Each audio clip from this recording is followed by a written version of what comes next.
So good morning, everyone. And I would like to welcome Dr. Stefan Schoeberlein. He's an assistant professor of English at Marshall. He also directs the Digital Humanities program. He is originally from Germany. He joined Marshall in 2018. He also serves as a contributing author to the Walt Whitman Archive and as co-director of the Movable Project, a digital archive of opioid recovery narratives. He has published widely on American poetry and prose of the long 19th century, with a particular focus on periodical literature. His book, Walt Whitman's New Orleans, is out with Louisiana State University Press later this month. In addition to his academic work, Dr. Schoeberlein is also a literary translator. His German edition of Waiting for Nothing by Huntington native Tom Cromer is forthcoming with the Berlin Press in 2023. This is all quite impressive, and I'm going to turn it over to Dr. Schoeberlein. Thank you so much for the kind introduction. Thank you so much for everyone for turning up. As an academic, I'm used to speaking at conferences to like 2 or 3 people. So having 12 here right now is really exciting for me. So thank you so much for having me. I realized that there was maybe a couple of projects that people might be interested in talking about. I'd be happy to be sort of flexible. It was mentioned that there was the Ukraine event earlier that I was a part of, and some folks might be interested in talking about that. And I would be very, very happy to talk about that as well. What I have prepared. Last year. Susan, could you mute your? Can I mute Susan? I've muted Susan. I'm sorry, there was a little bit of interference. So I'm prepared to talk a little bit about the Lincoln talk, the painting that was announced, but I'd be happy to sort of flexibly jump back and forth. If you have any questions, we're a small enough group, feel free to ask right away. There's no reason to wait until the end. I think my sort of initial talk is maybe 20 minutes, but I'd be happy to make that longer or shorter, depending on how interested people are. It's really hard to gauge. If I talk to this about sort of fellow 19th century researchers, they get all excited. If I tell my wife about it, her eyes glass over. She doesn't pay attention anymore. So wherever you feel yourself at that spectrum, I'd be happy to talk more or talk less. Let me also just briefly, before I start my presentation here, in the chat function of Zoom, I just pasted a link. You click on that, you see the painting I'll be talking about.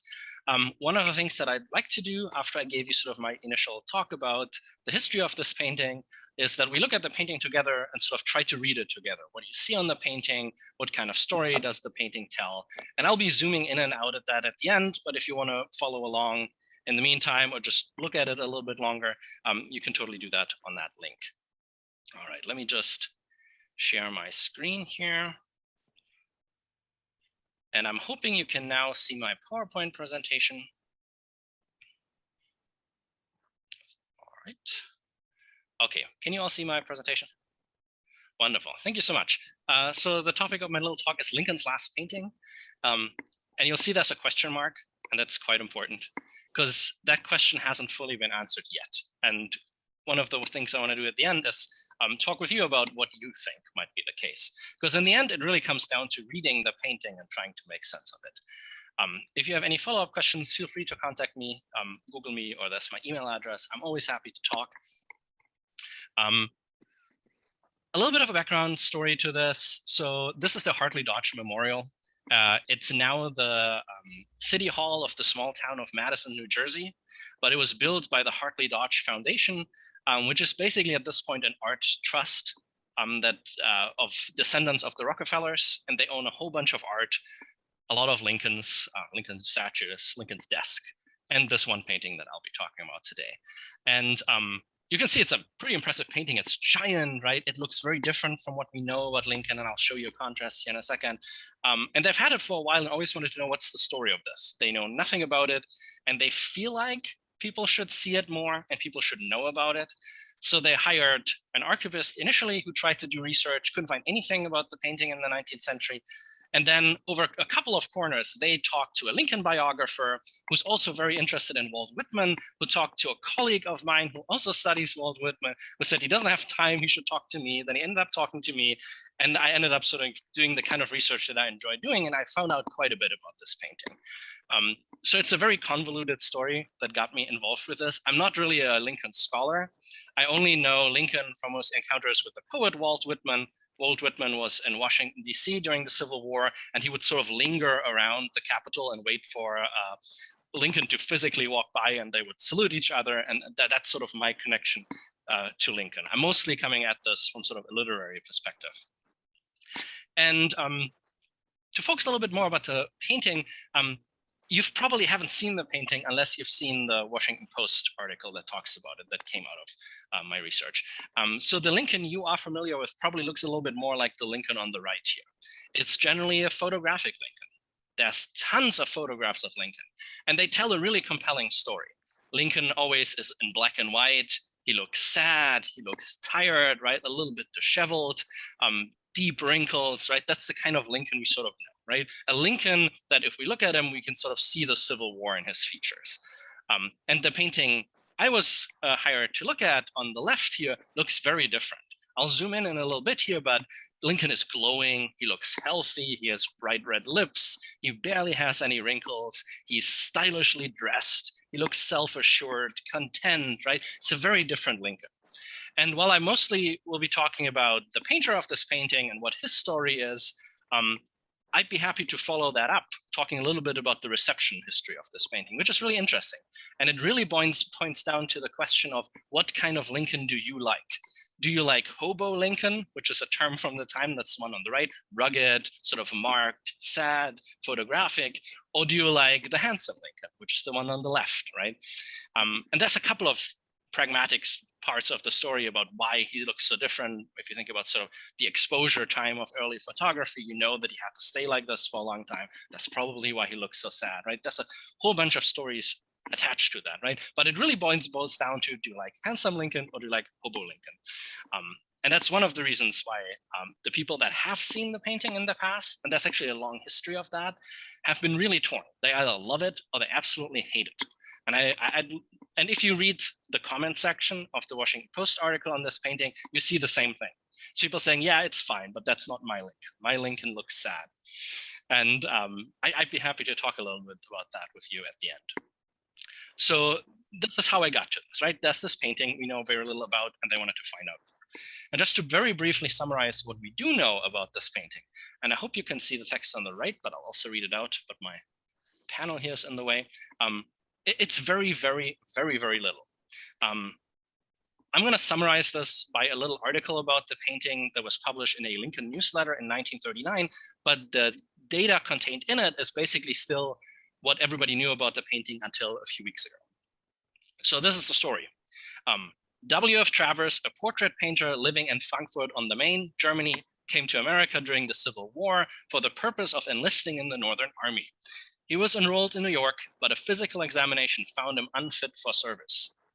Then he made his way to Washington and conceived the idea of making a portrait of the president. Mr. Travers eventually succeeded in getting an interview with Lincoln, and several sittings were arranged in the year 1864. His sketches, made with some detail, were taken back to his studio in Germany, and about 2 months later, after the death of the president, the full-length portrait was finished. This portrait of Lincoln standing was acquired by United States Consulate William P. Webster, and at the time of the Centennial Exposition of 1876 was sent to America to be exhibited.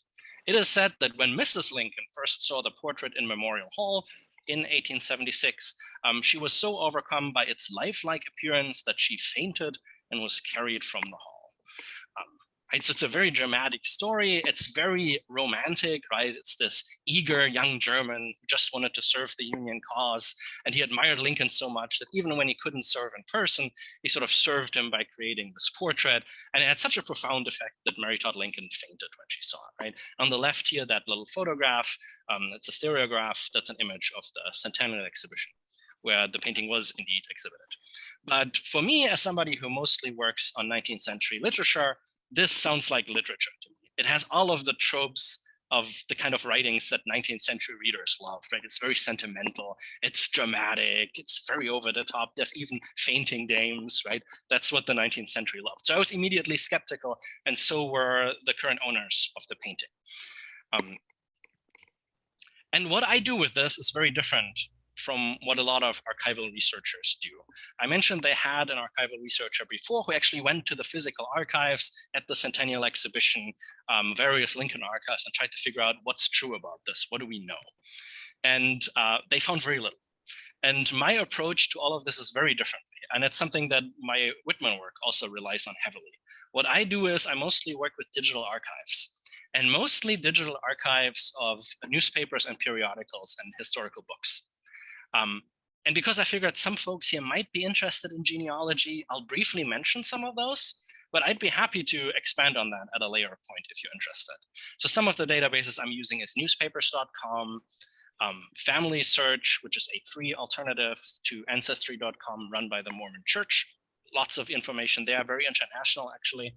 The Library of Congress's Chronicling America archive, which has a lot of other digitized newspapers, slightly different sets from newspapers.com. This one is free as in contrast to newspapers.com, but I generally use both. This one is a little bit less user-friendly than the other resource.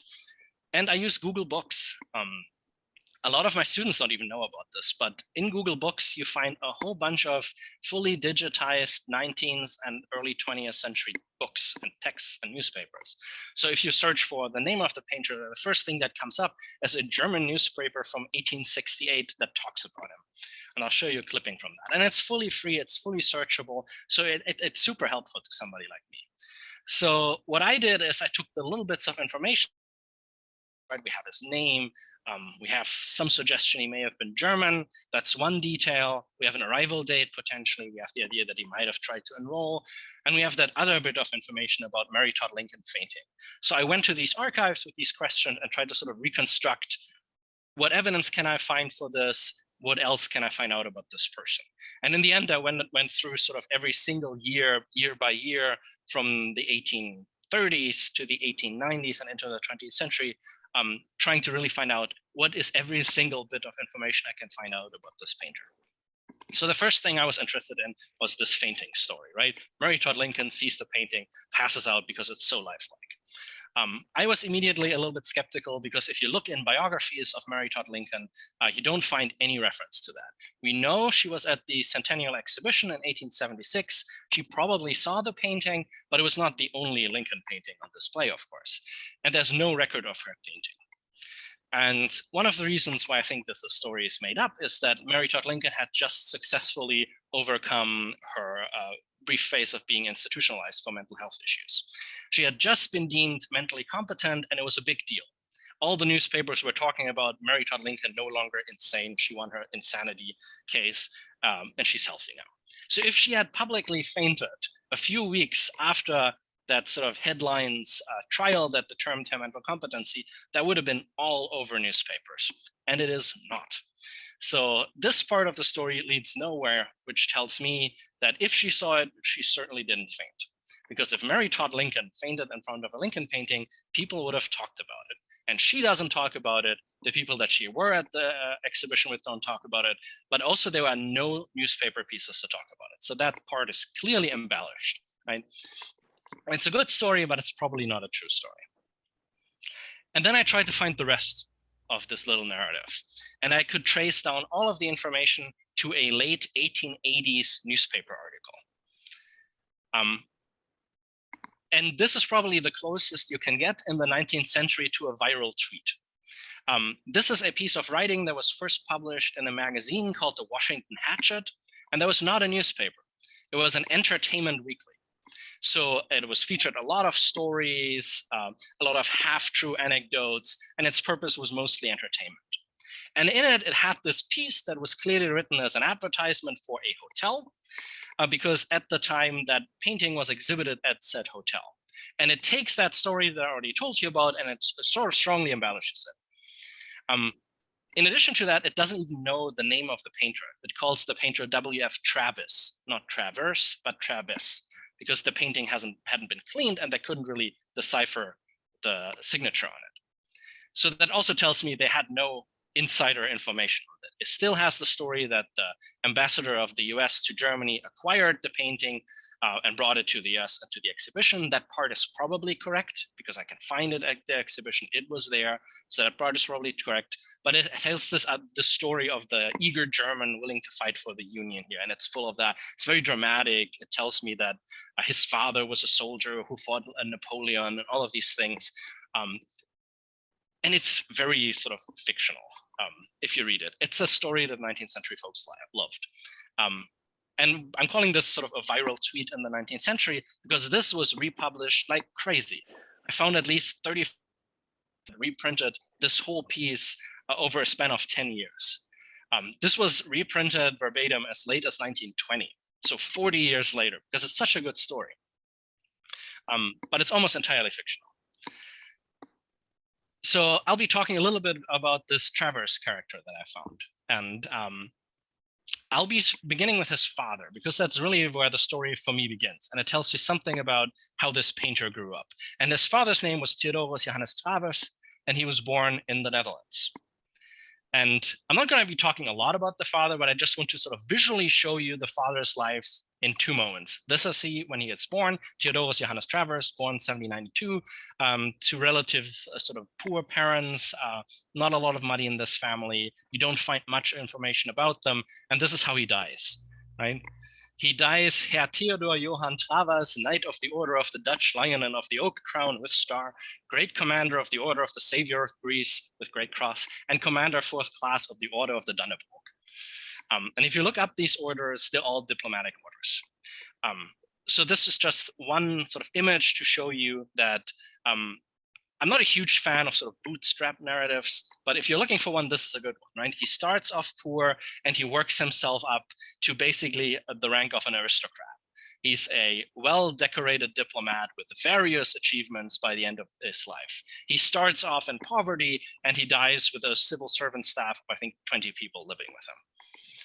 And this is the environment that our painter grows up in, right? This is his father and he benefits from that. And this sort of effect of this upbringing is a geographical one. So I'll tell you a brief narrative with maps here, but I'd be happy to follow that up with sort of newspaper articles, because that's where I have all of this from, right? From the short piece that I've already read, we already know he had some sort of connection to Frankfurt, Germany. That's that red dot on the right there. And he was in Washington, D.C., very likely, right? The piece that we read said 1864. So these are the two biographical geographical markers that we already know. I've already told you the family is actually originally from the Netherlands. Both sides of his parents have some German ancestry. And of course, national sort of nations at this time were very much in flux. Germany didn't exist as a nation, for instance.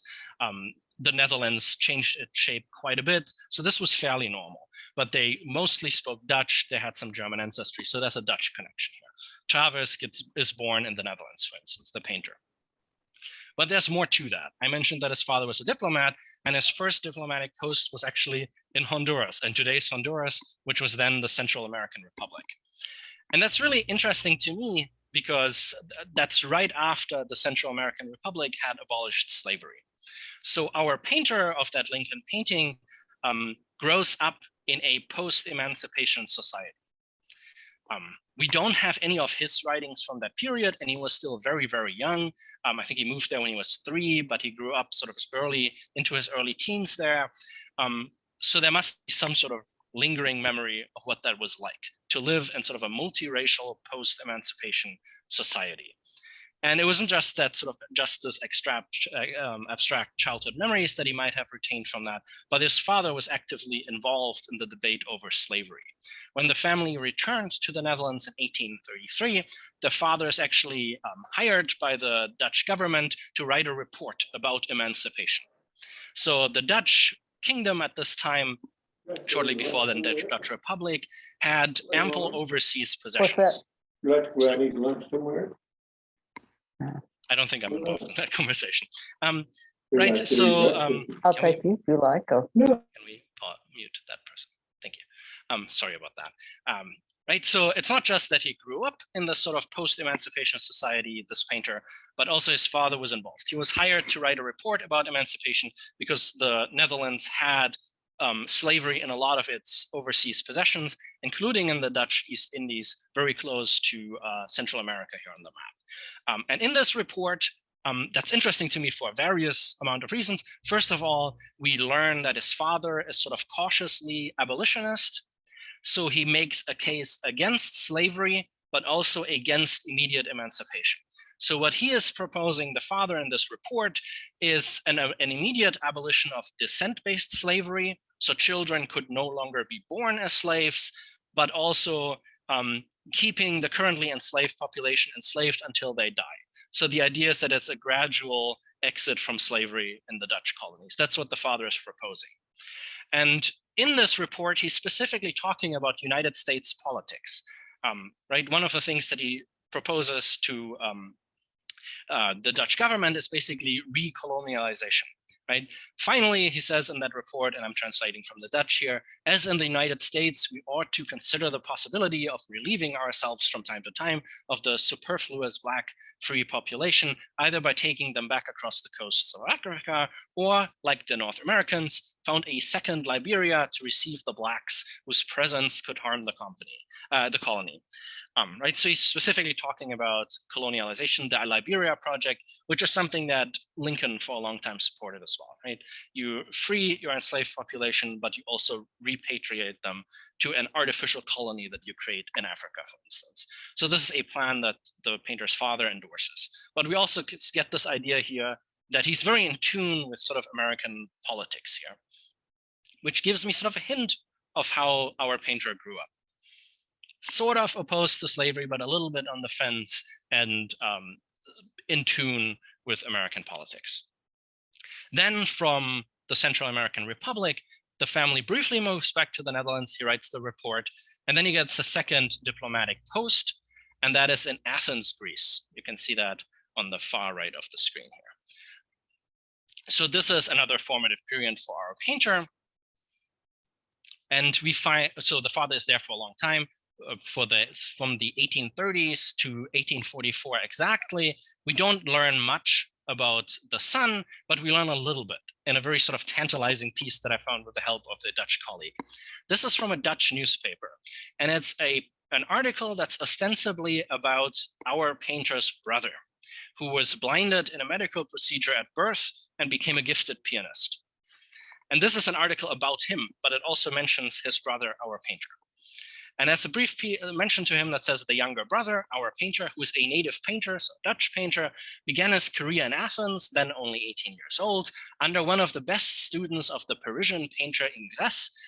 Then he continued in the Gothic school of Old Italy and is now on his way from here to Germany to get more closely acquainted with its regional style as he works towards perfecting his skills. So this is super interesting to me because it potentially tells me who taught him to paint. And one of the big criticisms about the painting ever since people talked about it is that it's from a nobody, right? Why should anybody care about this painter if we don't know where he's from? If he doesn't have a pedigree, we really don't care. And that 19th century story spun that sort of on its head, saying, yeah, he doesn't have a pedigree, he doesn't have this name behind him, but isn't that even more romantic? He's this simple German soldier who wanted to fight for the Union, right? All of that is nonsense. But he actually seems to have some sort of pedigree. So I took that information, right? He was in Athens in a specific period of time. He was a student of a really well-known neoclassical painter. And it looks like the only candidate that I can find for this is the French painter Pierre Bonirot. I'm probably mispronouncing this. He's quite well known. And if you look at his paintings and Travers's other paintings, you see some sort of similarity. And he was actually in Athens teaching at the Royal School of Arts, which was just recently founded by the Greece king. And he was invited with the help of a French diplomat. And he taught there for a very brief period of time until he gets expelled in 1843, which is exactly when our painter also leaves the country, briefly travels to Italy and back to Germany. So that's really interesting to me. That tells me this is probably him. So I'm currently in conversation with archives in Athens, trying to figure out, do we have any enrollment information for our artist who may have learned with this painter? And this is just another painting by this Bonirot, who might have instructed our Lincoln painter. So I'm already finding more and more information that actually gives our painter some sort of artistic pedigree. We know what tradition he's in. We know where he learned his skill. And if you look at some of the surviving paintings from Travers that we have, you can really see how he's learning. If you look at the painting on the left, it's undated, but it's from the mid-1840s. So roughly from that period that I was talking about here, you can see he's already quite good, but there's still something really off with these faces. They're a little bit out of shape. So he's clearly still learning. And then if you look at that painting on the right, which is just a couple of years older, you can tell, oh, he's much more accomplished now. The right, this is a very well done, sort of realistically believable looking painting here. So you can clearly see he's learning in the mid 1840s, and he sort of has honed and developed his skills in the late 1840s.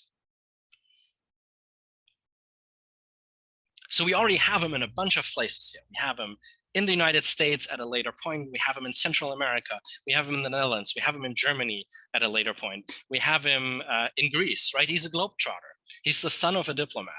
He's not a naive, poor German soldier who just wants to serve, right? So now the big question is, how did he get to the United States, right? That's the crux of the story. The story says he came there to join the Union Army because he was already a soldier in some older, more expansive versions of the story. I didn't find any information he was ever a soldier. He was an artist his whole life, from what I can find. I see him becoming an artist, right? He's very well connected. So how did he end up in the United States? My suggestion is with the help of this guy, Theodoros Marinos Rust van Limburg. He was a Dutch diplomat, and he actually worked with our painter's father in Athens. He was the consul of the Netherlands in Athens before our painter's father took over for him. He is a newspaper man as well, and he writes about our painter's father in Dutch newspapers. And now during the Civil War, he's the Dutch ambassador in Washington, D.C. So very clearly, right, I have no information that our painter ever wanted to fight, but he has these familial connections, right? He has a close family friend of sorts who works in Washington, D.C., who has met Lincoln multiple times. He didn't like Lincoln, but certainly if your idea as a painter is, I want to paint the American president, and you have a close family acquaintance who has worked with the president and is in Washington, D.C., you are probably going to initiate contact through this guy. And a colleague of mine in the Netherlands has an appointment in 2 days at the Royal Dutch Archives that house this guy's letters, and we're hoping to find a little bit more information on that. But right now, to me, he's the most likely candidate who would have connected our painter to Lincoln.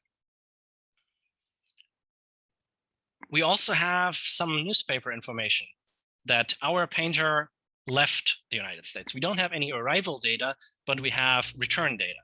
So this is him in a newspaper from 1865, so a year after what people initially thought the painting was created. And it lists WFK Travers leaving on August 26th from New York back to Edinburgh and then ultimately to the Netherlands. First class, by the way, right? So again, we get this idea that this is a guy who has money, who has connections, has quite a artistic background.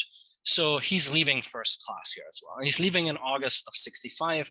And of course, Lincoln had already died by then, right? So this is part of that journey. So at least now we know he actually literally was in the United States. And he was there shortly after Lincoln had died. We don't know when he arrived, so we don't know how long his stay lasted. But at the very least, we know he didn't just take a photo of the president and paint him in Germany or the Netherlands. We also have a letter that our painter wrote to his brother that's dated, and this is European, so the dates are switched around, that's dated to early February 65. And so we know he's still in this case in Rotterdam in February of that year. So he must have left shortly after that. And we have this little ad that he runs in a German newspaper in 68, where he's actually advertising the portrait. You can see that here. And by this time, he's living in Germany. And we also have later paintings that he produced that sort of give us an idea how long he would have lived. The one on the left is from 1895, and the one on the right is from 1903. So he lived quite a long life. And while a lot of people in the United States were sort of trying to figure out what the deal is with his painting, he was still alive, right? When that newspaper piece that I showed you earlier from the Hatchet was published, speculating who this Travis character may have been, right? He must have been this German soldier. Our actual painter Travers was still alive and could have answered any of those questions, but they couldn't read his name, so they couldn't contact him. So with that information, we're left with this question, right? Is this painting that I showed you the last oil portrait that was made of Lincoln before Lincoln was assassinated? And it would have been the last one, because we know that he left, our painter must have left sometime after February 8th, 1865. We know that travel time of the specific route that he took 8 to 9 days, so actually quite quick. And we know, of course, that Lincoln is shot mid-April 1865, and shortly before he's also traveling in Virginia. So we only actually have a couple of days where they could have met. So the question really is this one of the last portraits of the president and certainly the last painting, or was this made very shortly after his death? And it's actually posthumous and based on a photograph, still made in the US, right? That's really the crux of this painting to a degree. And right now we don't know. We're still trying to figure out, can we find any arrival records, any sort of data that tells us when did he set foot on American soil? And we don't quite know. So my question to you is, what do you think? And I'm trying to share the image here, and I'm hoping I might have to reshare my screen. Let me just really briefly stop my screen share, and then I'm going to share the photo so we can look at that together.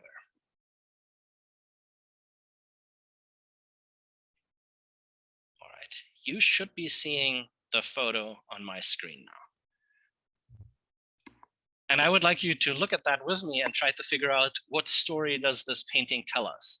What elements of the painting do we see, and how might we read that, right? Every painting tells a story. It tells us something about who this president is and why we should like him.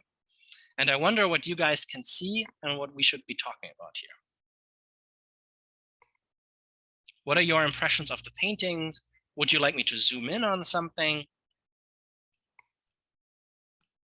Well, it is amazing that the bust of Washington is over to the. Yeah. So we have a bust of Washington right here, right? It even says Washington. Maybe he wasn't entirely sure if this was going to have an American audience, or for German or Dutch audience. He needs to tell them, so it says it there, yes. And that's potentially something you could identify.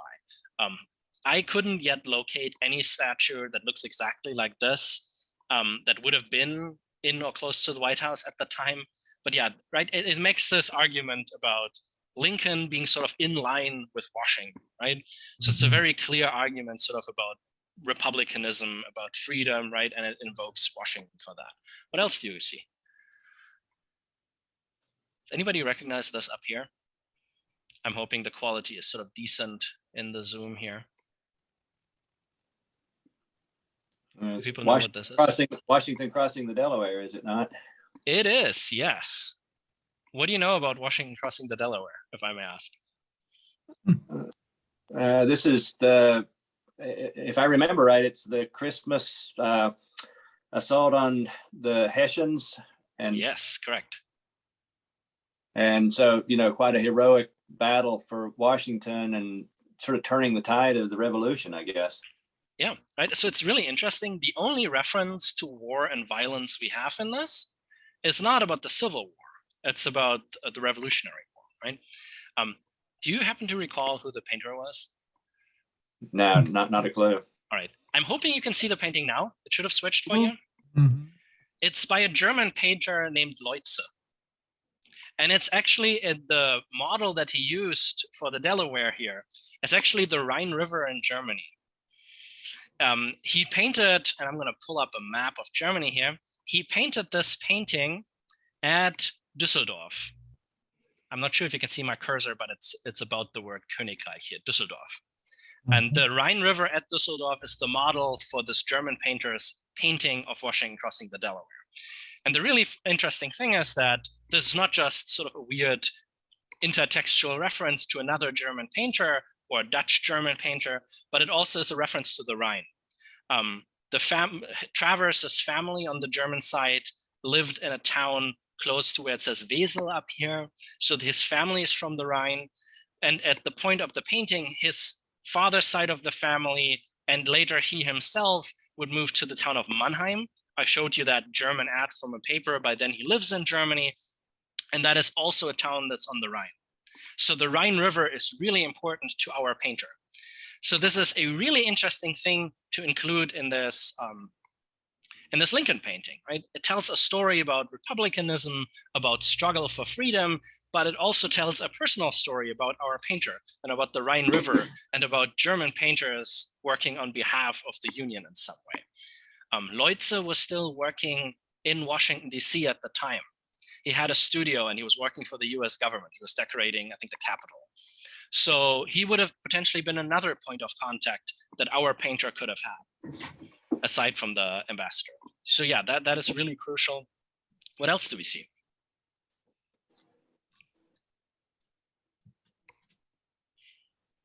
I'm going to force you into a sort of a classroom situation here. What else should I zoom in on? What else do you want to comment on? When I first saw that, there is something about the top half of his face that just does not look right. His eyes and his forehead. That's not a person who would have suffered. That's interesting. So what you're saying is you like Hobo Lincoln, right? And this is the big conversation. And I have some info on that, but we probably are going to skip through most of that. But the big conversation initially, so there's a period in the late 19th century, shortly after that newspaper clipping came out that I showed you, where a senator from Indiana said the Senate should be purchasing this painting. And he had multiple people that knew Lincoln that testified on behalf of this. And they kept saying Lincoln was not ugly. Lincoln did not look sad. Lincoln was jovial and happy, and you could see that in his face. If you saw him in person, he had this magnetic aura, and you actually wanted to be with him. He was overtly handsome. And they hated the idea that he was sort of turned into this hobo-looking, disheveled, sad figure. That's right. That was at least part of the proponents of what this painting, what they argued. But yeah, it tells a very different story, right? And it's strange. It doesn't look as troubled. So what you are saying is the biggest criticism that people have of this painting, right? It's two criticisms, basically. It's people saying, we don't know who painted this, why should we care? And it's people saying, there's nothing to this painting that makes me admire him in the way that his photographs does. And the photographs, he looks sad. You can see what the war did to him. It's a really interesting story that you get. It's a very powerful story. You don't get that here, right? There's something almost cartoony about it, especially around the eyes, I agree. And you can see that in some of Travers's other paintings, right? You can even see that in some of the paintings that he sort of, that are in his lineage, right? Bonirot and Ingres, they have this tendency to have very sort of glowing colors and warm colors, right? And that doesn't seem to fit the Lincoln story that a lot of people have in their head, right? But isn't that an interesting, I mean, maybe this may be a bias or that I bring in this comment, but it, you think about all of these the history of portraits and the way in which nobility and so forth painted an image of, for example, a king or a royal or whatever, and wanted to make sure they grasp a different view than what the culture at the time was projecting. So Yeah.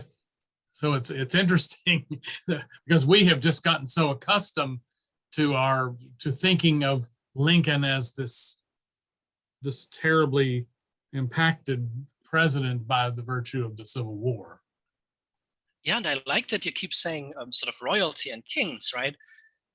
Because that's sort of the tradition that he brings to this. Yeah, It's a very European approach. Yeah, that's what I was going to say. European, and I didn't mean it. I was afraid my bias would have been that it would be. Don't mean it disrespectfully.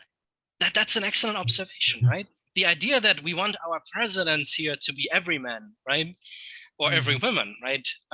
That Americans actually like it when they look a little bit poor, and you can tell that sort of he's one of them, right, or one of us.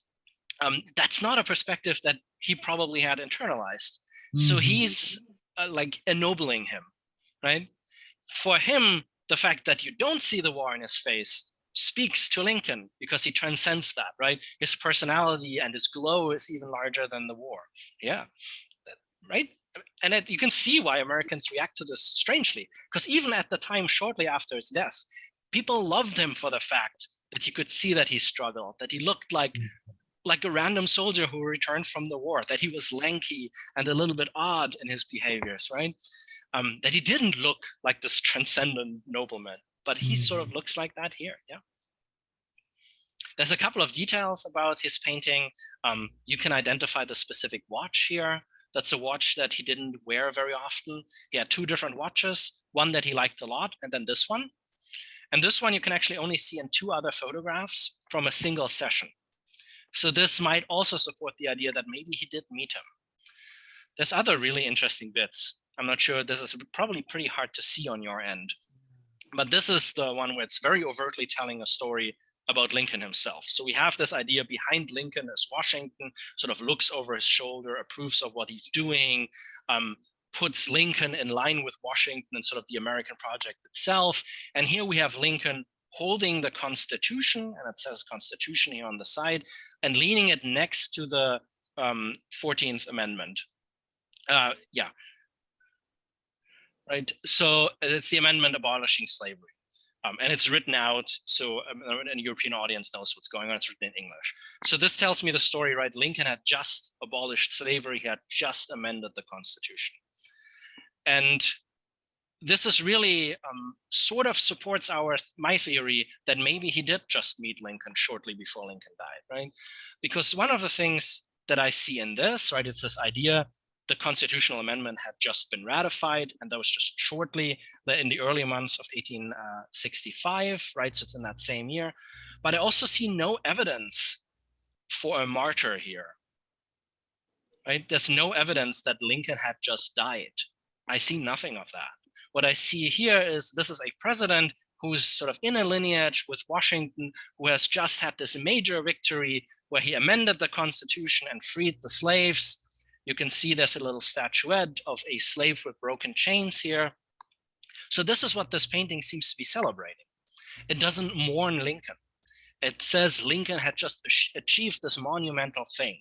He sort of fulfilled an American promise that was hinted at in Washington and that he sort of made happen, right? He's very firmly grasping the Constitution and he's putting something up to the Constitution. So he has just changed the Constitution. So to me, this suggests, hey, maybe this was the last painting of the president.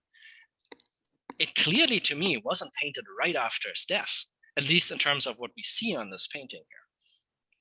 It's also really interesting because we have a globe here in the corner. If you zoom into that, and it's really hard to see on this particular photograph, it's a German globe, so it says South America and German here, but it zooms in right into this sort of Central American region. And this is another one of those moments where he's making multiple arguments at the same time. He's telling us about his upbringing in the Central American Republic, but he's also telling a story of emancipation. At the center of this is Haiti, the first free Black republic in the world. Lincoln was the first president to officially accept and acknowledge the existence of Haiti as an independent country. It shows the Dutch West Indies that are just in the process, when he's painting this painting, that just in the process of emancipating its enslaved population. So it's a really interesting international Lincoln as well. There's a trajectory here that goes from sort of the original promise of the US and America and republicanism in Washington, goes through Lincoln, who sort of makes it really happen by abolishing slavery, and then almost points outwards into the larger sort of American North and American South. It makes this hemispheric argument about slave liberation. And it really directly puts Lincoln next to Haiti. And that's a fairly radical gesture. If you wanted to scare people in the 19th century, especially in the US, you talk to them about Haiti. It's the big boogeyman, even among abolitionists, because it was a very violent revolt.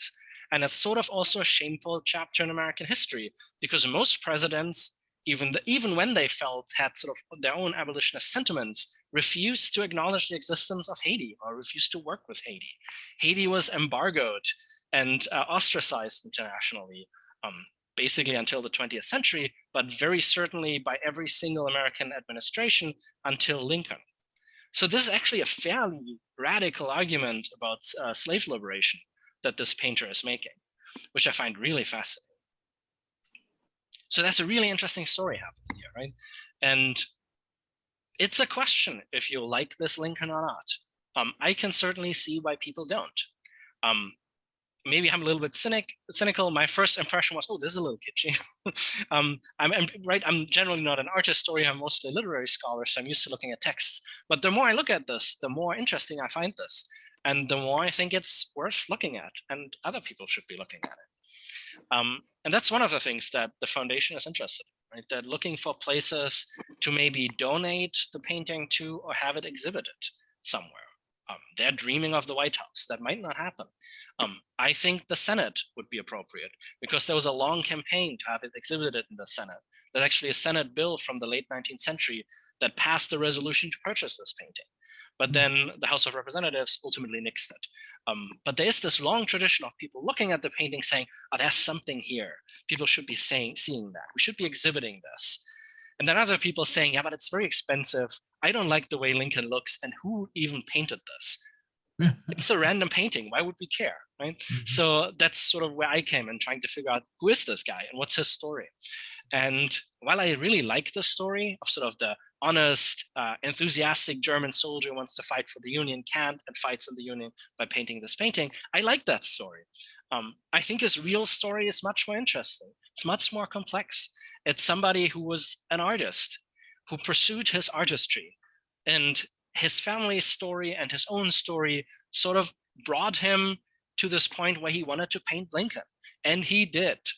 And I think he did it in person. I can't quite prove it yet, but I'm getting there. This is very much sort of research in progress. None of this has really been published.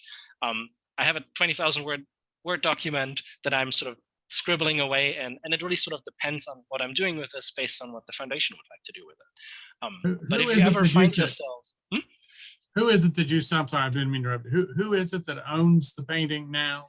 It's called the Hartley Dodge Foundation. Okay, it is the Hartley Foundation. Hartley Dodge, yeah. And Hartley Dodge was the nephew of the last big Rockefeller, Percy Rockefeller, and Percy Rockefeller purchased this painting. And it's currently housed in Madison, New Jersey. Yes, Hartley. It's currently in the City Hall of Madison, New Jersey, which is that Hartley Dodge Foundation Hall, because they donated it to the city at some point.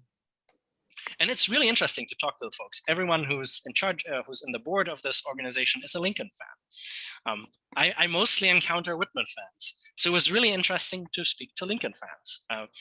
And they all have their specific reasons as to why they really love this painting.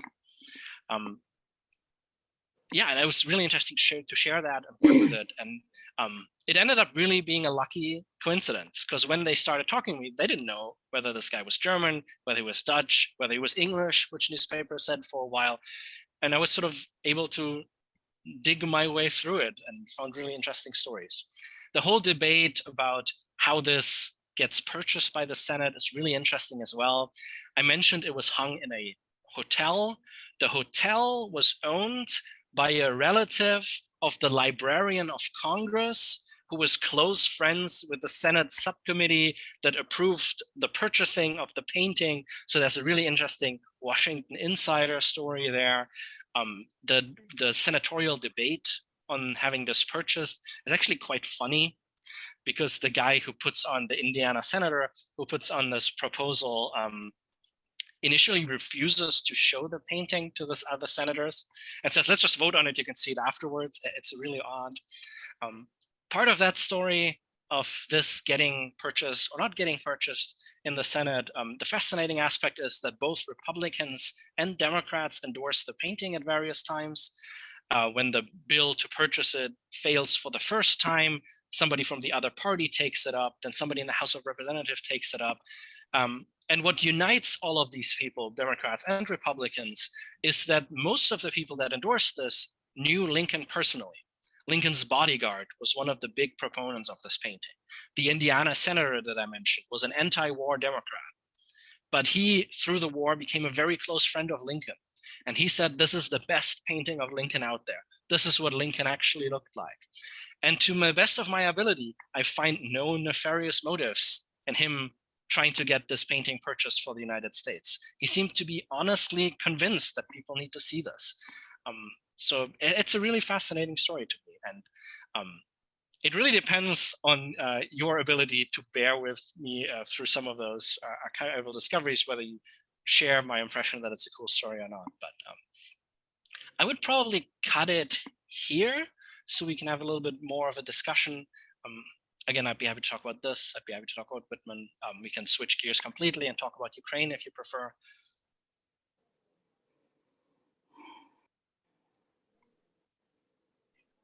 Would the group like to speak or discuss some of the happenings going on in Ukraine? I'm going to stop sharing my screen here really quickly so I can see you better. What are your thoughts? You want to go switch gears to the Russian-Ukraine invasion? I would like to And- hear that. Okay, all right, that's fine then. We can, that's fine, Stefan, you can switch gears a little bit, if you don't mind. Okay, I hadn't really prepared much on that, but I'd be happy to sort of freely talk a little bit here. So I'm from Germany, so I'd be happy to talk a little bit about sort of how Europe has reacted, how Germany has reacted, how sort of the NATO partners in Europe have reacted to it.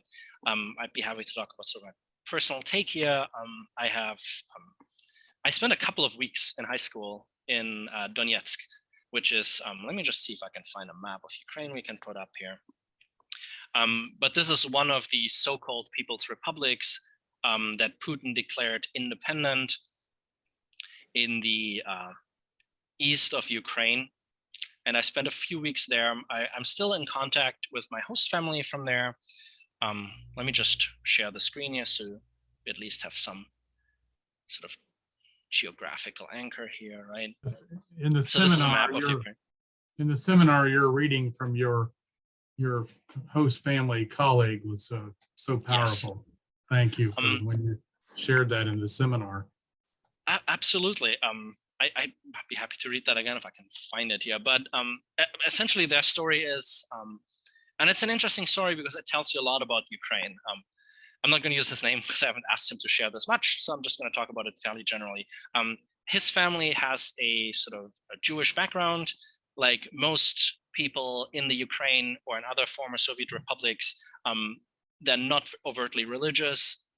Atheists are sort of the largest slice of the population in most former Soviet republics, but ethnically, originally they're Jewish, they're ethnically Russian, my friend's family, and they were relocated to Donetsk in the Soviet period.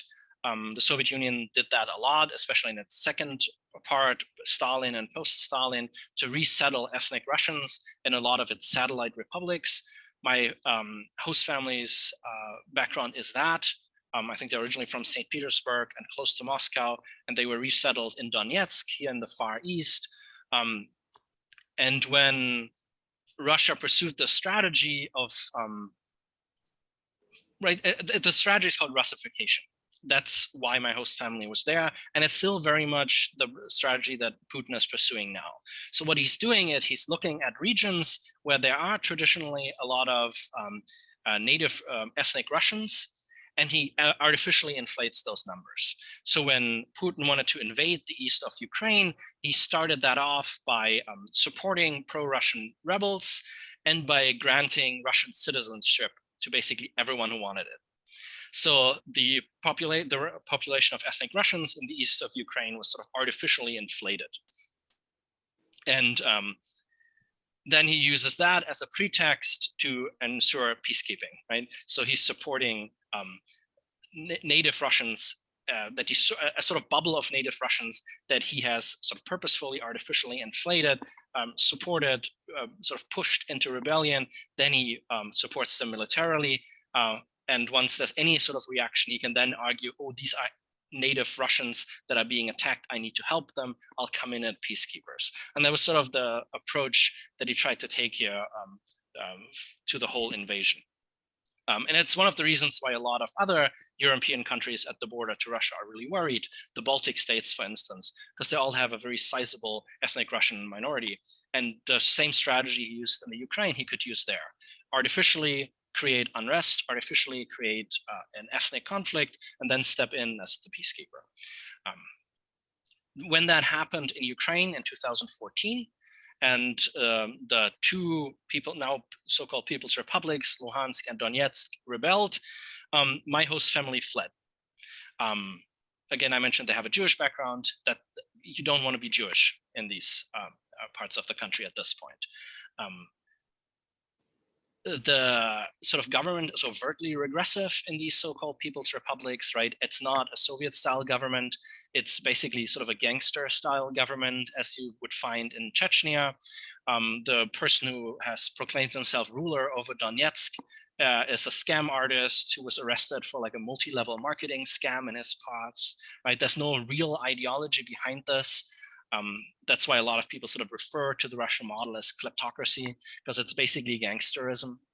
So that's who's currently ruling in those eastern so-called People's Republics, both Luhansk and Donetsk. And that's why a lot of sort of more Western style, more open-minded people fled. One of the first things that the head of the Donetsk People's Republic said was, there are no gays in Donetsk, they're all in Kiev. There were lynchings and sort of violent attacks on minorities. And that's what's happening sort of in these two places in the East. That's why my host family fled to Kiev, right? And they were shocked when Kiev was getting bombarded on the first day of the invasion. Everybody sort of saw that something was going to happen, but even the folks there didn't think it was going to be so massive so quickly. I saw a reaction here briefly. I'd be happy to mostly go with people's questions and individual concerns and react to that. What I'm wondering is, the latest I heard before I joined the Tuesday talk was that Biden is going to ban Russian oil. With our prices already going up, I wonder how the United States, the people here, are going to react to that. What a small price to pay. And Germany's in the price. Yeah, go ahead. Sorry. Yes, go ahead. I didn't want to cut you off. I'm sorry. Well, my husband and I are both in our 80s. I was a child during the Second World War, but I remember the whole country came together. And I'm sorry, but my filter is gone. People in this country are so spoiled. What are they going to put up with? Yeah, that's the big question. And it really explains some of Biden's hesitancy. It also explains Germany. Germany's in the same position. 50% of the German energy comes from Russia. That's why they were so hesitant to cut off Russia from SWIFT, which is sort of the international banking system that would allow Germany to pay for gas and ensure that Germany keeps getting gas. And I think that at least that's true in Germany. I'm hoping it's true here, that politicians significantly underestimate how invested folks are in this conflict. So when the German chancellor is trying to sort of slow down the sanctions and sort of backpedal on some of the oil imports, he's basically by himself.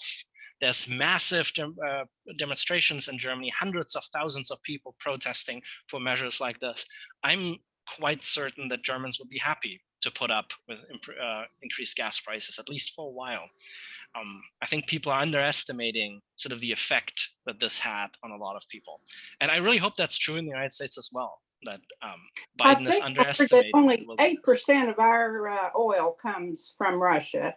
Yeah. You know, that's not a large amount, but it's still going to affect the prices. Yeah. And I fear how some people here are going to politicize it. And yeah, it's just a scary time. And one of the few things, right, militarily, the Russians are doing very poorly, but one of the things that they're excellent at is disinformation. Mm-hmm. And even some of my colleagues have been sharing like pro-Russian disinformation on Facebook because it doesn't look like pro-Russian disinformation. A lot of the Russian disinformation looks to be critical, but is trying to exploit sort of discontent that exists in other subgroups of Western cultures. right? During the recent years, Russian trolls have both run MAGA Facebook groups and BLM Facebook groups, right? Because they're trying to sow discontent in pluralistic societies. Right now, a lot of the Russian disinformation targeted at the political left, for instance, is writing the "all wars are bad" message. And it shows you maps of all of the conflicts going on in the world and saying, yes, these are all bad. Why do you care so much about Ukraine? Yes, Russia is evil, but is it more evil than the rest?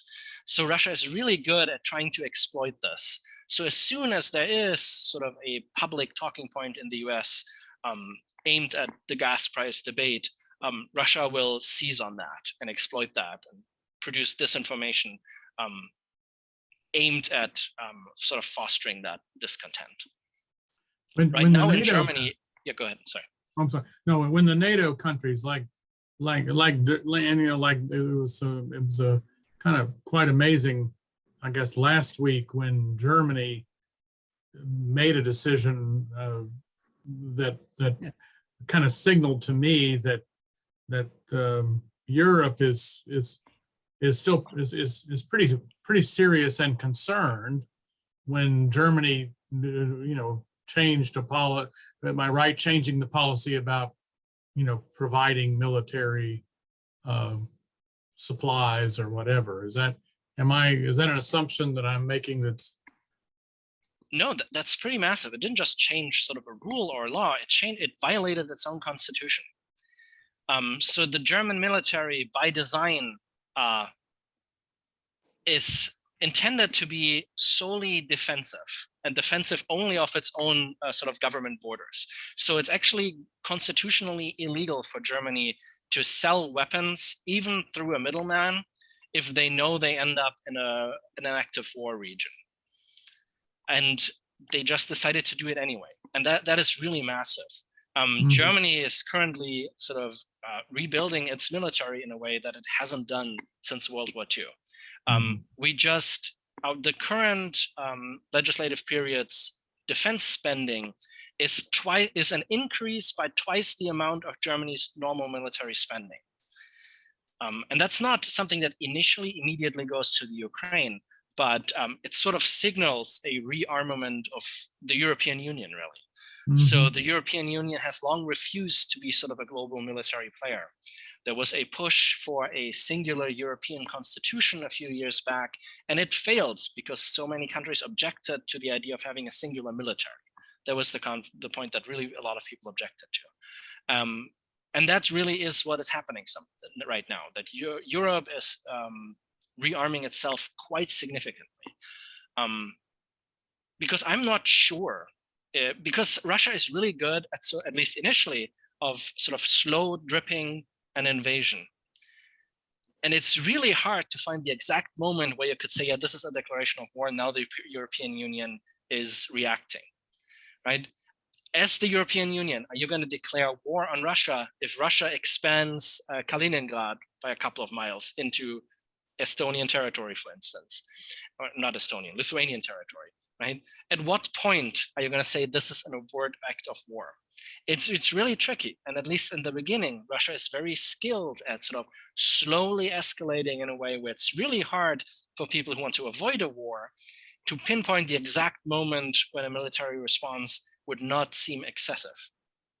So I think there is a very real threat here. What is happening right now is that a lot of Eastern European countries, but also the German military, is basically repurposing all of its old, basically Cold War equipment and sending it to the Ukraine, with the understanding that old Eastern German planes, old Soviet era Polish defense equipment, all of that equipment can still be used by the Ukrainian military because they still have people trained on it, because it's all sort of Soviet technology sharing.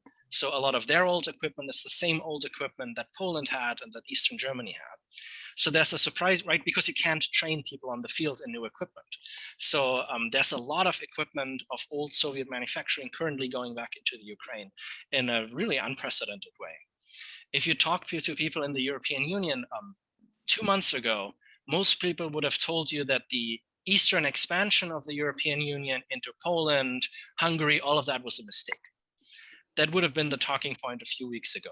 And now the European Union is happy to talk about including Ukraine, even, which was never on the table. So it's a weird reinvigoration of European unity as well.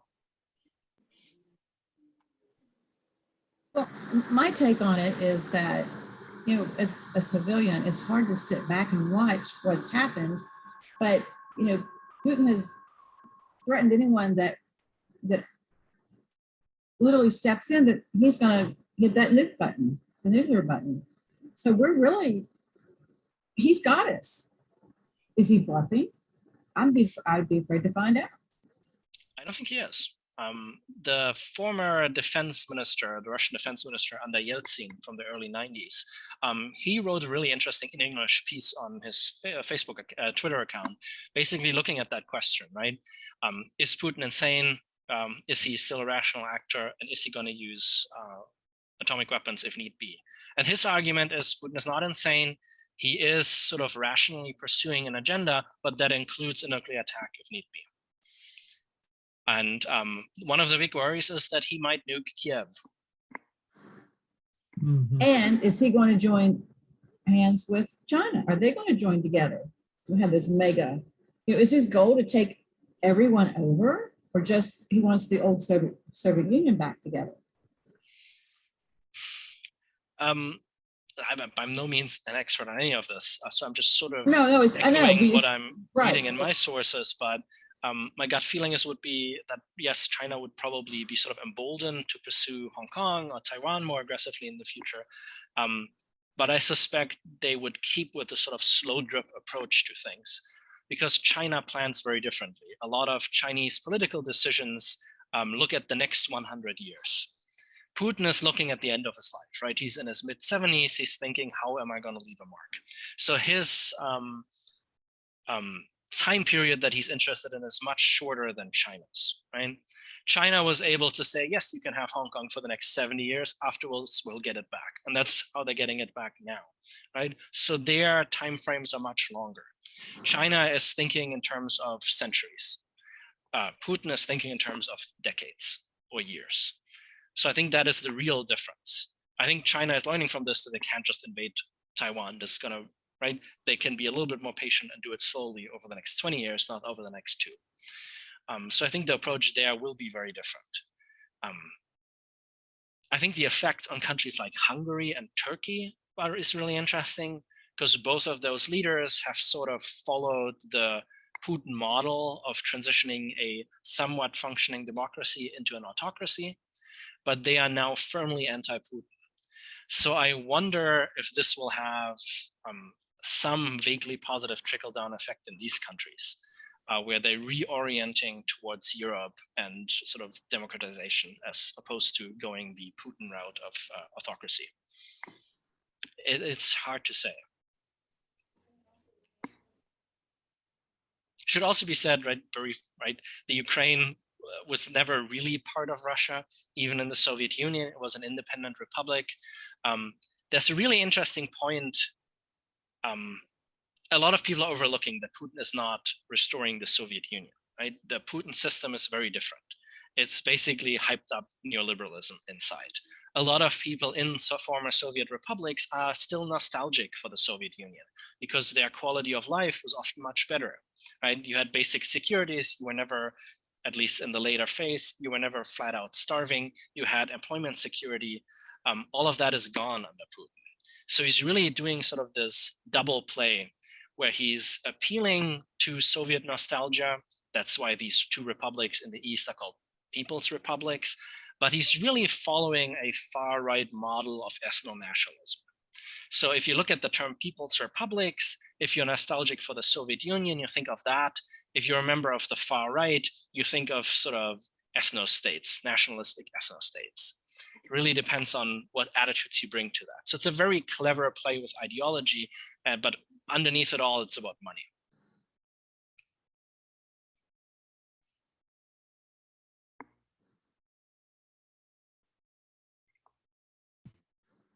Do you have any idea how this will play out in the short term?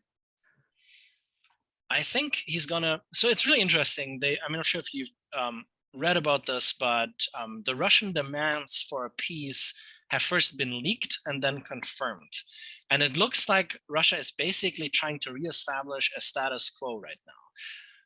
In a way that's not going to get accepted, but their current proposal says what they want to leave is basically recognition of the people's republics in the East, annexation of Crimea by Russia, and they want to install the second in command of the ousted former pro-Russian government as sort of an intermediary in the Zelensky government. So they're not even trying to get rid of Zelensky anymore, which really tells me that they're running out of steam. The problem is that everybody knows that they're running out of steam. And what is an option for Putin to get out of this and still sell it as a victory? There are very few. The Russian proposal looks basically like an admission of defeat, with the one thing that he could sell as a victory being sort of the forced neutrality of the Ukraine. But that's not going to happen. If the Ukraine wants to pursue closer ties with Europe and NATO, the West is not going to block them from pursuing that, right? Because that's very counter sort of to the core ideological tenets of Western government, right? Self-determination. So I don't know.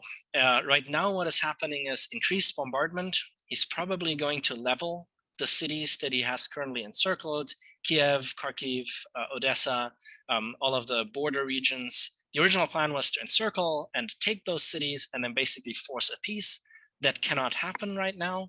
So he's basically, the fear is that he's going to reduce them to rubble and then try to argue from that position. It's really up in the air. I think like an atomic strike on Kiev is not out of the question. Thank you. That's not. I'm wondering why it will take so long for Ukraine to get into NATO. I know I've heard that there's a lot of corruption. Just wondering about that. They say it'll take years. Yeah, so that's different. So that's NATO and EU, and they both have sort of different requirements. The big thing about NATO is that they're not admitting any country at the risk of civil war. There has to be some sort of internal stability, because NATO does not want to be pulled into potentially a civil war. And because of all of those sort of Russian-trained separatists, this was generally out of the question. So there was no realistic option for Ukraine to get into NATO anytime soon. First of all, because Russia made it clear they don't want it, and NATO was sort of willing to accept that. And second of all, because the internal stability wasn't there, right? So there has to be some degree of stability to basically guarantee that the country remains democratic with an open market and doesn't have any major internal strife. So realistically, it wouldn't have happened. Depending on how this conflict ends, it might happen. The EU thing is a little bit different. You cannot quickly become a EU member. You get candidate status generally, and then you have very specific goals you have to reach in terms of corruption, in terms of sort of internal civil society. You basically have to transform all of your internal political systems to adhere to European standards. This is, for instance, what was going on with Turkey for 10 to 15 years until Turkey basically canceled it on their side because it was going to be too much, and then drifted into the right. The eastward expansion of the EU into Poland and Hungary took decades because it was such a slow process of sort of internal reform. And looking at how a country like Hungary turned out, the requirements for that are probably going to be much more strict. But the very idea that the EU is now saying we want to give the Ukraine candidate status, so we want to put them on that path, that's monumental. The head of the EU Commission, the EU is a really sort of weird bureaucracy, and it's not really a democratically elected position, but the head of the commission that decides whether they get candidacy status publicly said they should get it. And that person is a German conservative who, again, a few weeks ago would have opposed even the existing eastward expansion. And they fundamentally changed gears. So I think the closer association to the EU is something that seems almost inevitable for the next 10 to 20 years, Ukraine will have some very close relationship to Europe, with the idea that both systems look at each other and try to transform Ukraine internally to make it sort of a good fit for the European Union. And that's shocking. And that's a development in a good way, right? That's a development I would not have seen 3 weeks ago. It's massive. I have a question, and I don't know if we can even answer this question. Is this a test to see what he can do and how other countries are going to respond to it? Because again, we want to help, but we're afraid to help. We're afraid to go in and really blast him because what will he do to us? So he's really kind of got everyone over a barrel in a sense. And I also heard on the news that his military have been kind of duped into this conflict, that I think they're losing, I hope is the wrong word, but they're not really into this conflict. Am I correct in that I read that correctly or heard that correctly? So that's really two parts. The first part is whether this is a warning, and it's not. The warning was the invasion of Georgia, the invasion of Crimea, the support of rebellions in eastern Ukraine, right, over the last 10 years. You could argue the war against Chechnya in the 1990s. Those were all sort of trial runs. He can invade Georgia and take part of that country, nobody cares. He can invade Crimea, take parts of a sovereign country, and people complain, sanction him a little bit, but ultimately it's fine. So this is what he's learned from the trial runs that we sort of all overlooked, because ultimately nobody really cared about Crimea or like a small slither of Georgia, right? So he has learned from that, and this is the lesson that he's learned. The other thing is the Russian attitude towards it, and it's really tricky because every dissent is highly criminalized in Russia, and every sort of last sliver of free reporting has just been outlawed. If you speak out against the war, or even call it a war, you can go to prison or even hard labor camps for 15 years. And there's still massive demonstrations. They've had cases where they arrested Russian soldiers in Ukraine, and the soldiers said, we have no clue, we didn't even know this was a war, we thought this was a military exercise. That's probably partially true, but they also found scripts with other captured Russian soldiers that basically tell the soldiers, when you get captured, tell them this, so they treat you nicely. So most Russian soldiers there by now probably know this is a war, it's really bad, and they're behaving accordingly. They're shelling cities, they're killing civilians, they've attacked Holocaust memorials, they are attacking energy infrastructure. Russian soldiers are going to battle in Ukrainian camouflage, which is also a war crime. So I think at this point, all Russian soldiers know what they're doing, but that still means morale is pretty low. Ukrainians are not the natural enemies of Russians, right? They generally consider, so ethnically, this is not an ethnic strife, right? There's a huge amount of Russians living in Ukraine, fighting for Ukraine. So there's no ethnic part to this. There's no ethnic hatred. This is basically, in a lot of cases, Russians fighting Russians, right, ethnically. A lot of, right, I mentioned the eastern part of Ukraine is in a lot of cases mostly ethnically Russian.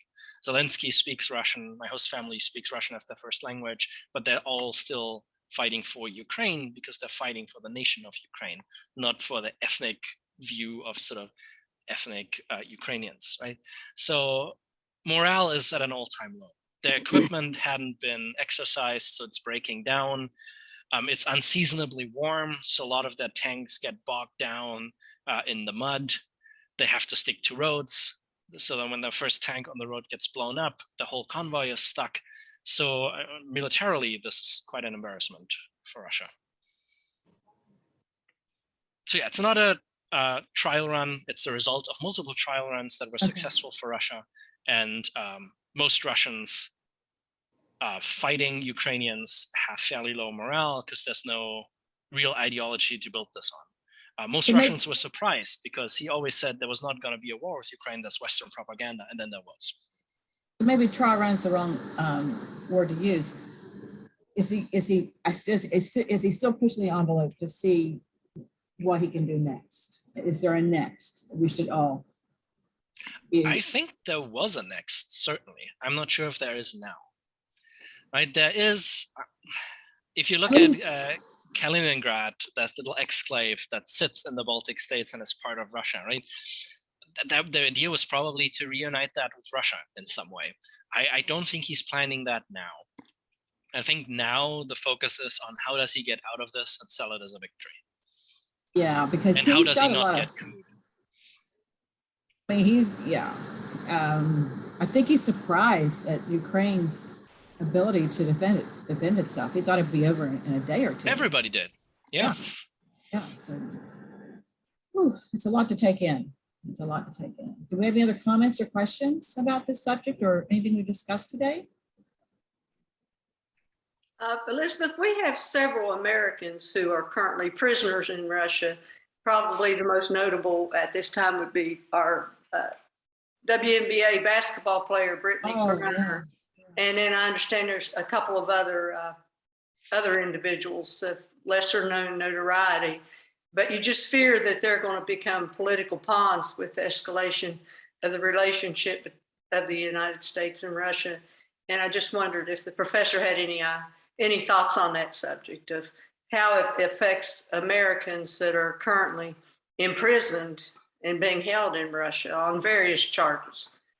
Good question. Yeah, I think the WNBA player is probably the most quote unquote interesting example here, right? Because she was arrested basically right before the invasion on flimsy excuses, right? They said they found liquid hashish on her.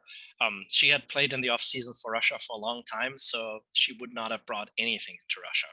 So this was clearly planted, and she's clearly sort of a political prisoner at this point. It's interesting that we learn about this now, because the US knew about it for the whole time, but they didn't say anything. And we know it now because Russia has leaked this information. So I am interested to see how this goes, right? The original plan was probably to use her sort of as a backdoor pawn to force some sort of concession, to have something on the US when it comes to negotiating. I wonder if the next step is going to be to exploit her for Russian disinformation, right? Because this is a person that sort of American liberals would feel very attached to, right? It's a Black lesbian woman held prisoner in Russia. So this could be exploited to basically force US liberals to have to decide, do you want to support Ukraine or do you want to support this woman who's being held hostage, right? There's potentially a way Russia could exploit that in its information warfare as well. There's probably more, right? There's international volunteers arriving to fight for Ukraine now as well. So there will probably be more American combatants that are arrested by Russian forces, which can escalate pretty quickly. The other question is, if Russia invades further and Ukrainian military retreats into Poland and then attacks out of Poland, what does that mean? Does that constitute an attack by NATO on Russia? The Polish border guards are not going to turn away Ukrainian soldiers. What's going to happen if somebody doesn't know where the border is on the Russian side and fires onto Polish territory? So the best case scenario really is some sort of peace very soon, because if this drags out, there's almost no way to imagine this not in some way involving Eastern European NATO countries.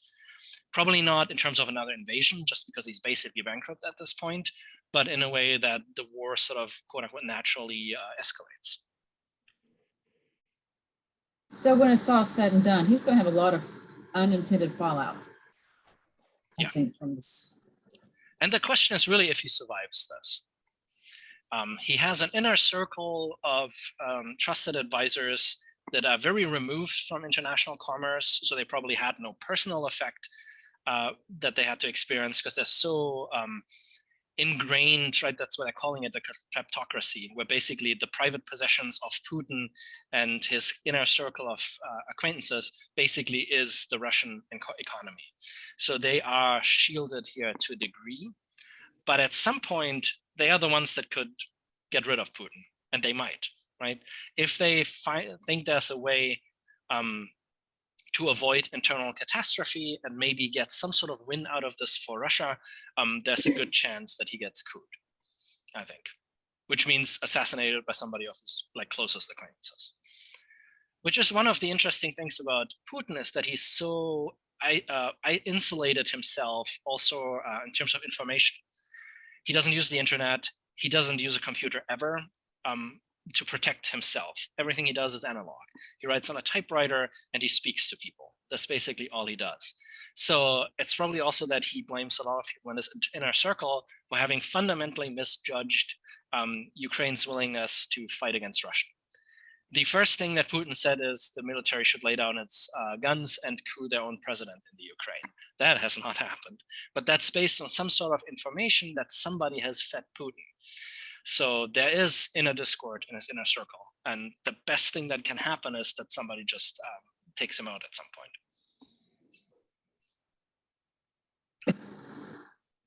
I can't disagree with that. Before we wind down, I'd just like to take a second to our members, be thinking of things you're interested in. This is our group, and we need to contribute ideas for Tuesday talks, short courses, things that we are all interested in, and let Elizabeth know. I'm always open to suggestions, and I'm always looking for topics and speakers. And when I came across Stefan, I was so thrilled to be able to get him. And this has been a wonderful, I've had some great compliments.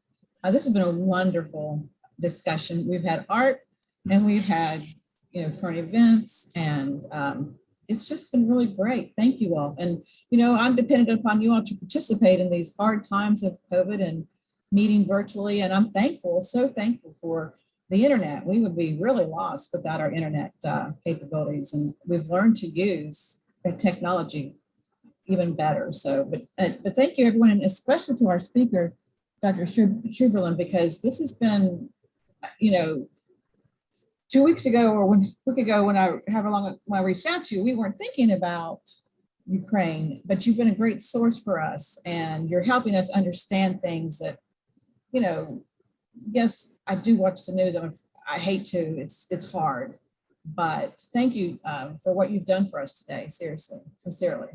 I didn't mean to put a stop to the program. Oh, that's okay. Do we have any other? Well, thank you for that, Freddie. And I do welcome your comments and your suggestions. Absolutely. I do welcome that, because this is your group. I'm just the caretaker of the group. Do we have any other comments before we let Stefan go for the day? Any other questions? I'm not in a great hurry, so feel free to ask more questions if you have more questions. Well, I did want to just say thank you for the Lincoln painting presentation, because what I found fascinating is you and your literary expertise and your research, and it just the technique of that, and trying to comprehend a paint. It's been I commented in the comments that this is the vision of Diane and so many others, Freddie and everybody, that of what this lifelong learning group is about. Literally to have my eyes opened this morning around something as as fascinating as that painting, and then all of its implications, and its the political implications of even how it's even where it's going to lodge, or who's going to own it, or whatever. It's all very fascinating. And then of course to have your your life expressed through the discussion of Ukraine and our this war that's got the balance of power, just all of us so nervous about. So. I have a question about Ukraine. What about Belarus? Are they going to get involved, or are they still going to stay out of it? Oh, first of all, thank you, Bill. That's very kind. They are involved. I mean, they haven't officially joined the war, but Belarusian fighters are a part of the attack force. Russia is attacking from Belarus. They are also getting hit by sanctions. They've been sanctioned for quite a while, right? It's the last overt dictatorship in Central Europe. it's hard to think of even more intense sanctions on Belarus because most of the sanctions have already been pretty intense. They're escalating now. I think it's really important not to forget them, right? They're as guilty as the Russian state in this. I think more interesting than Belarus itself are how all of the other former Soviet republics are reacting to this. There were leaked intel that Kazakhstan, sort of another, right, much further down into the east, Central Asia, the original plan was to have Kazakhstan join the war, right? Like many former Soviet republics, they still have sort of old Soviet era dictators. They're all sort of pseudo democracies with an autocratic leader. So the goal was to have Kazakhstan join. And then Kazakhstan immediately publicly said, we're not going to join this, we're condemning the war. Azerbaijan is by no means a democratic country, right? I don't want to live in Azerbaijan, right? But even Azerbaijan was sort of expected to join the war, at least voice support, and they came out fairly strongly against the war. And a lot of the volunteers that are arriving in Ukraine to fight against Russia are from Azerbaijan. You heard about maybe the Chechnyan sort of government forces that are, Chechnya is technically part of Russia, right? It's a Muslim part of Russia. They're sort of among the worst post-Soviet rulers. Their government forces are joining the Russian forces in Ukraine, but so are a lot of volunteers joining the Ukrainian side of things. So there's a weird continuation of the war in Chechnya happening currently in Ukraine, where the self-proclaimed sort of counter-government to the dictatorship in Chechnya is fighting alongside Ukraine against Chechnyan government forces fighting alongside Russia. So this is really expanding in scope in a way that feels a little bit reminiscent of the Spanish Civil War in the lead up to World War II, right? Where the Republican forces, in this case, the Ukrainian forces, get massive international support,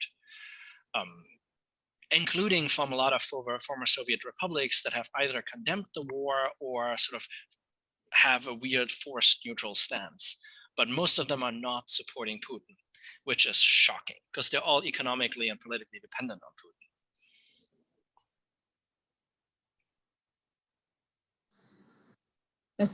Do we have any other questions or comments?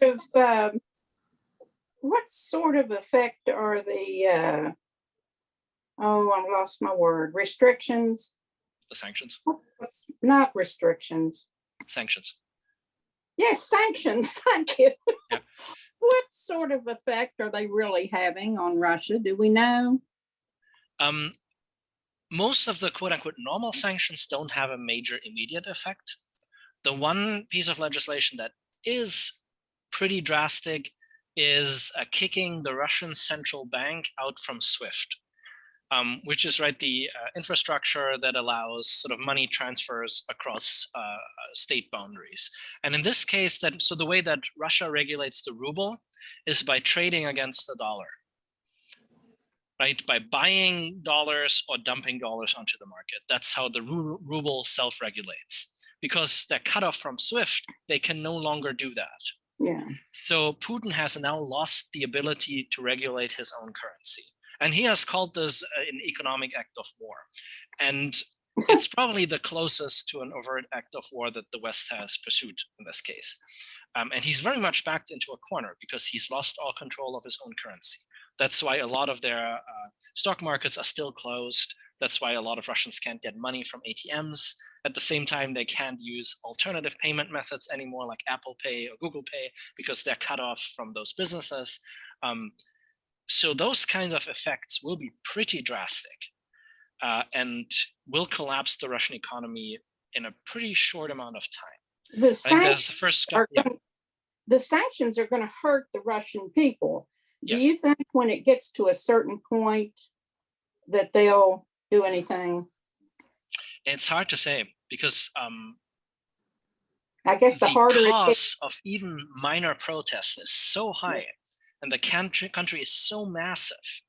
I think mass unrest is unlikely. And really, Putin is so removed from that. I think the only thing that could really topple him if somebody in his inner circle takes him out.